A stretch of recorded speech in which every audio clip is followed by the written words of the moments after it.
So here it is, time for another video, and this time we are going to deal with lighting. And what I figured out, actually just did the math on, is the lighting in this house. We've got a really high electric bill. It's a big house, so it's not surprising, but I started doing the math on these lights, and we've got all of these lights in the basement. They're all the 2x4 fluorescent troffers, and there is a lot of them down here. And when you turn them on, they all come on at once. And anytime you're in the basement, they're all on. Got a few that aren't working over here. One over here, one over here. But they're like 160 watts of power a piece that they're using on average. And there are 10 of them, which means we've got 1,600 watts of electricity running down here anytime the lights are on, which happens, the space is used a fair amount, so they're always on the weekends. Lots and lots of electricity going on. So what we're going to do is a couple of things. One, I'm going to change some of these over to LED. I've got some LED troffers coming. Any one that is bad, like this one here, isn't working. That one over there is starting to fail. So we're going to replace those with LEDs. I'm going to add a couple LEDs, like over here in the corner, where there's no lighting whatsoever and we can't see anything. And I'm going to set up a switch here at the bottom of the stairs, right here on the wall, so that we can control the lighting in groups. So we'll set up a group for this section, a group for the middle section, and a group for the end section. So typically we'll come down and just go straight to the bar, and there's no need for all the lights to be on the other side of the room. And then we'll just have the main switch, which is upstairs. We'll control the hallway light. That'll always be on. We can stick a regular LED bulb in that. And then we'll have a switch panel here for 3 separate zones of lighting per se. All right, so I think I've tracked down most of where the wires are going. They're coming from the switch up top, to the top of the stairs, goes through the light that's in the stairwell, comes down here to this wire, which I've labeled, and then from there it's just one confusing mess. Comes through here, it looks like it goes all the way over to this guy here, feeds this light, and then goes back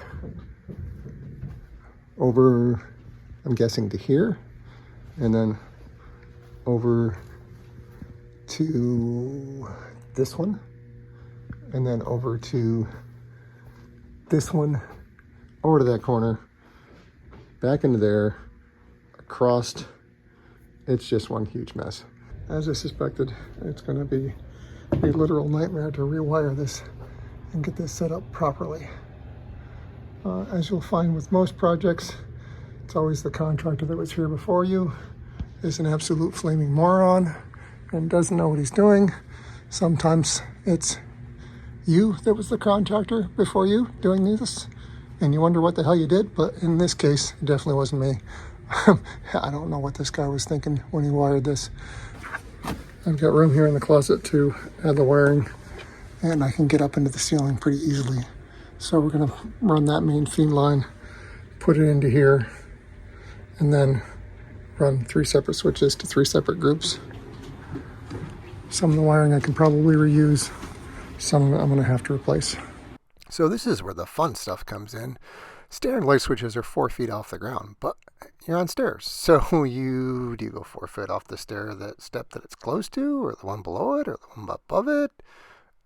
Where do you make that be? So I'm trying to get both an idea of an average between the 2 steps and where it feels right to switch the switches as you're coming up and down the stairs. Trying to hit that happy medium between the two. It'll never be right for everyone, but hopefully it'll be normal enough that it kind of feels right.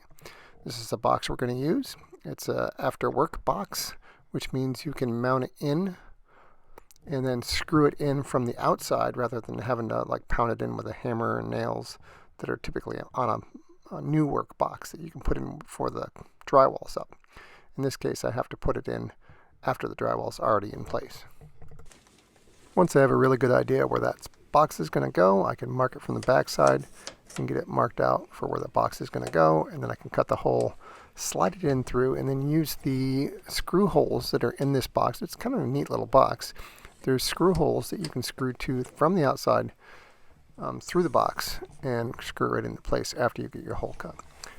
And to do this cut, I've actually got a new tool, which is pretty awesome. It is the Bosch vibrator cutter. But first I'm going to drill some pilot holes to make sure of my location. I'm going to drill through from the back side to make sure I have my positioning. I can always move it up or down a little bit as long as I get it close to where it needs to be. There's my positioning with minimal damage to the paint and the drywall. Now I'm going to use my trusty Harbor Freight level, accurate to within 1 inch about every 12 inches. And that 2x4 is a little bit warped that I went off of. So I need to make that side down a little bit when I cut it. So I picked up one of these yesterday, multi-tool, oscillating tool, very nice. Tip for you on getting off these straps on any product. If you turn them over, you've got the bottom, and pull that bottom seal, comes right off.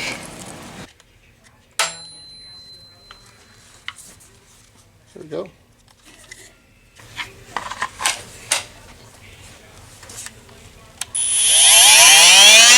It's pretty quiet actually. I like it. Well balanced. Nice. Let's see how well it does cutting. I'm going to cut from the back side and see if it damages the paint on the front. I'm going to do a careful spot kind of in the middle first.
So now that the box is in place, I ran all the main feed lines from each of my groups that I set up in the ceiling back to the wall box. And I sped this up. This actually took a good half hour plus to wire this all in. It's just kind of tedious work. But what you need to do for light switches is, in a light switch box, all of your neutrals get connected together. All of your grounds get connected together. And then your feed line, your hot line, which is the black, comes in and splits off into each of the switches. And then your other lines coming from the lights go into each of your switches. So you have a hot line to the bottom of every switch, and then the top goes out to each of your individual light segments. And there's my whites all tied together. I used the push block electrical connectors. These actually work pretty nice. Stick them on there, the wires just press in, and then you can throw some tape around it and make sure they never wiggle free, and stuff them back in the box, and then start working on the other items. For these, I used the larger push blocks so I could stick all the grounds together, and then add a couple extra grounds, actually 3, to go to each of the light switches so they're all grounded. I am not a certified electrician or trainer, so I'm just going to show you what I did and how I did it. The power is, of course, off here because I'm wiring in the hot line from the switch above. I've got a little light running off to the side, so it's kind of poor lighting. but hopefully you can just kind of follow along with what's going on. Get all the switches wired in, and then we can stuff them back in the box and get the switches actually screwed down in place. But it's important to get everything clean and tight. Leave yourself some extra spacing should you ever have to change a switch. You don't want the wires too short. It can be very difficult to work on if they are, especially later on when things have shifted around. And always good to leave some extra length there. You can just fold that back up in the back of the box. And good idea to have a larger box to allow for that. So adding some more tape here, and then slowly working them back into place. I use the drill to screw them in quicker, and then kind of finish it up with a hand drill, a hand screwdriver, to get the exact positioning that you want. It's very important to get the spacing right for those, otherwise your cover plate won't go on. As you're putting the cover plate on, you may find it necessary to adjust the positions of some of the outlets or switches to get them just right so everything will fit, and then everything will screw back into place. And we can have our cover plate installed and ready to go.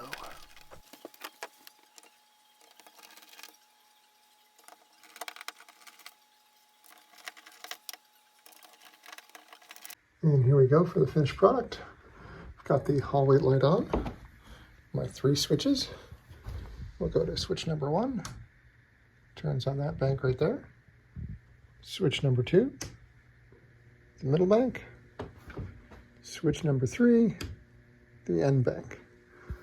And I've got my LED lights on. Those are nice and solid and bright. Still have some of the original fluorescence, another LED, fluorescence, and then I added the 2x2 troffer back here in the kind of the canning area. So we've got that going for this. Replacement light there, replacement light there. Everything turned out just the way I wanted. And we can shut off banks if we're not using them. So if we're only coming down to the canning area, got plenty of light. And if we're only coming down over to the bar area, we can turn on just those lights. So I did some quick math, and we are running about 19 cents per kilowatt hour in our area for electric cost. And for these lights that were here previously, there were 160 watts per fixture, and 10 of those is 1600 watts of power that are being used. So that factors into about $640 per year using these lights. And that's roughly estimating like 20 hours in the weekend. You know, if there are people down here all day long in the weekend when the lights are on, maybe 4 to 5 hours per weekday of lighting, and about 20 hours per week. I'm calculating that up. And being able to shut off banks lets me completely eliminate that lighting in the times that they're not needed. And having LEDs in there in place of the higher cost fluorescence improves it even all the more. And yes, I am wearing a Tri-County Electric hat. Figured that was apropos for this particular video. And then the last thing, figure I ought to be able to save about $48 per year or $4 per month per fixture. So that really adds up. And hopefully I'll start seeing that on my electric bill. Always a good idea to look at your lighting and see where you can improve, see where you can shut off, turn them off if you can. And in this case, I can turn off whole banks that are no longer needed.